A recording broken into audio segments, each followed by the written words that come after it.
राधा कृष्णाय नमः। उद्धव द्वारा श्री राधा तथा गोपीजनों को आश्वासन।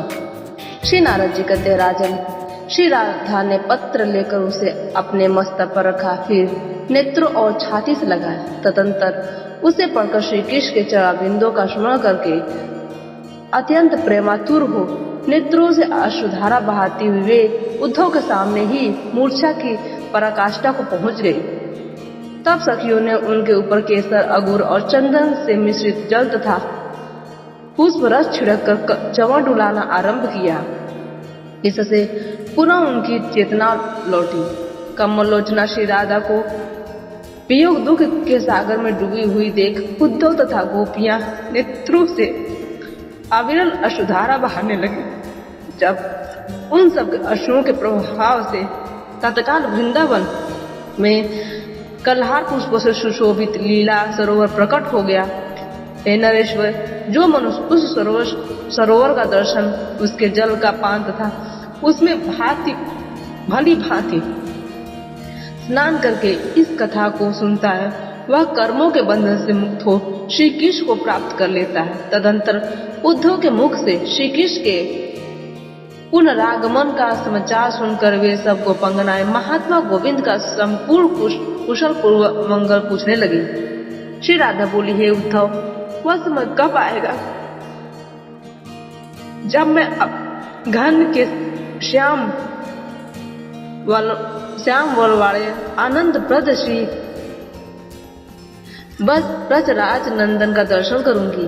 जैसे मयूरी मेघमाला और चकोरी चंद्रमा के दर्शन के लिए अत्यंत उत्कंठित रहती है, उसी प्रकार मैं भी उनका दर्शन पाने के उत्सुक हूँ।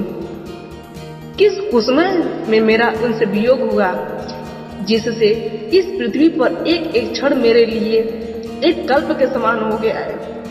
गोविंद के युगल चरणों के बिना यह विरह की रात इतनी बड़ी हो गई है कि ब्रह्मा जी के आयु के द्विपरार्ध काल को भी तिरस्कृत कर रही है। हे उद्धव, क्या कभी श्याम सुंदर इस ब्रज के मार्ग पर भी पदार्पण करेंगे? आप मुझे शीघ्र बताइए, वे वहां कौन सा कार्य कर रहे हैं? आज तक बड़े प्रयास से मैंने इन प्राणों को धारण किया है। उनके झूठे वादों से आतुर हुए प्राण अर्थात निकलते जा रहे हैं। आज तुम्हें देखकर क्षण भर के लिए मेरा हृदय शीतल हुआ है। तुम्हारे आने से आज मैं उसी तरह प्रसन्न हुई हूँ जैसे पूर्व काल में पवन पुत्र हनुमान के लंका में आने से जनकनंदी सीता प्रसन्न हुई थी। मंत्रियों में श्रेष्ठ उद्धव, जो आशा देकर अपने छोह मोह रूपी धन को त्याग कर और अपनी ही कही हुई बात को भुलाकर मथुरा चले गए, उनके लिखे हुए इस पत्र के वाक्य वंश को भी मैं सत्य नहीं मानती। तुम स्वयं उनको यहाँ ले आओ।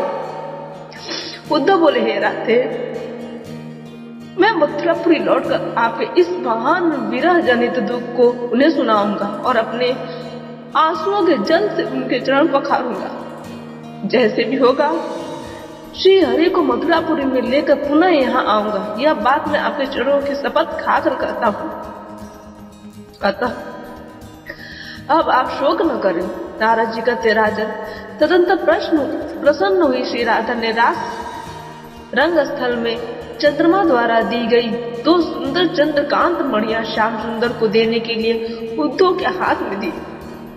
पूर्व काल में चंद्रमा ने जो 2 सहस्त्र कमल भेंट किए थे, उन्हें भी प्रसन्न हुई भक्त वस्त्रा श्री राधा ने उद्धव को अर्पित किया। श्री हरिप्रिया श्री राधा ने प्राण वल्लभ के लिए छत्र, दिव्य सिंहासन तथा 2 मनोहर चंवर जो श्री कृष्ण के संकल्प से प्रकट हुए थे, उद्धव के हाथ में दिए। साथ ही यह वरदान भी दिया कि उद्धव, तुम ऐश्वर्य ज्ञान से संपन्न समस्त उपदेशक गुरुओं के भी उपदेशक तथा श्री कृष्ण के साथ रहने वाले होगे। श्री राधा ने उन्हें निर्गुण भाव से संपन्न प्रेम, लक्ष्मण भक्ति तथा ज्ञान विज्ञान सहित वैराग्य भी प्रदान किया। हे विदेराज, श्री हरि शंखचूड़ यक्ष से जो उसकी चूड़ामणि छीन लाए थे। वह सुंदर चूड़ामणि चंद्रनाना गोपी ने उद्धव के हाथ में दे दी। राजन, इसी प्रकार अन्य गोपंगनाओं ने भी महात्मा उद्धव के हाथ में सुंदर आभूषणों की राशि समर्पित की। नारद जी कहते हैं, उद्धव की शुभार्थक वाणी सुनकर जब श्री राधा जी का अत्यंत प्रसन्न हो गई, तब सभा मंडप में स्थित हुए श्री कृष्ण सखा उद्धव के पास बैठकर ब्रज गोप वधूटकियों ने पृथक पृथक उनसे पूछा। गोपांगनाएं बोले, उद्धव जी, हमें शीघ्र बताइए, जिन जिन के लिए श्री हरि ने यह पत्र लिखा है, उनके लिए कोई अद्भुत संदेश भी दिया भी कहा है क्या? आप बराबर वक्ताओं में उत्तम, साक्षात श्री कृष्ण के सखा, उनके ही समान आकृति वाले और महान है, अतः उनकी कही हुई बात हमसे अवश्य कहिए। उद्धव ने कहा, गोपांगनाओं, जैसे तुम लोग देवेश्वर श्री कृष्ण का निरंतर स्मरण करती रहती हो, उसी प्रकार वे भी प्रतिक्षण तुम्हारा स्मरण करते हैं। निसंदेह मेरे सामने ही वे तुम्हें याद करते रहते हैं। मैं श्री हरि का एकांत सेवक हूँ। एक दिन तुम लोगों को स्मरण करके नंद नंदन श्री हरि ने मुझे बुलाया और तुमसे कहने के लिए अपने मन का संदेश इस प्रकार कहा। श्री भगवान बोले, विषयों में आसक्त हुआ मन बंधकार होता है, वही यदि मुझ परम पुरुष में आसक्त हो जाए तो मोक्ष की प्राप्ति करने वाला होता है। अतः ज्ञानी जन मन को बंधन और मोक्ष दोनों का कारण बताते हैं। अतः मनुष्य को चाहिए कि वह मन को जीतकर इस पृथ्वी पर असंग आसक्ति शून्य होकर विचरे। जब भी विवेकी पुरुष निर्मल आध्यात्मिक योग के द्वारा मुझ साक्षात परात्पर ब्रह्म को सर्वत्र व्यापक जान लेता है, तब वह मन के कषाय राग या आसक्ति को त्याग देता है। यद्यपि मेघ सूर्य से ही उत्पन्न हुआ उसका कार्य रूप है, तथापि जब तक वो सूर्य और दर्शक की दृष्टि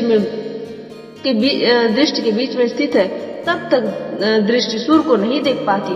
उसी प्रकार जब तक अंतःकरण आत्मा के बीच में कषाय रूप से आवरण है, तब तक मुझ परमात्मा का दर्शन नहीं हो पाता। ब्रजगनाओं, मैं स्थूल भाव से दूर हूँ, परंतु तत्व दृष्टि से तुम में और मुझ में कोई दूरी नहीं है। अतः यहाँ की वियोग को तुम मेरी प्राप्ति का साधन बना लो। सांख्य भाव से यदि पद की प्राप्ति होती है, अवश्य ही वह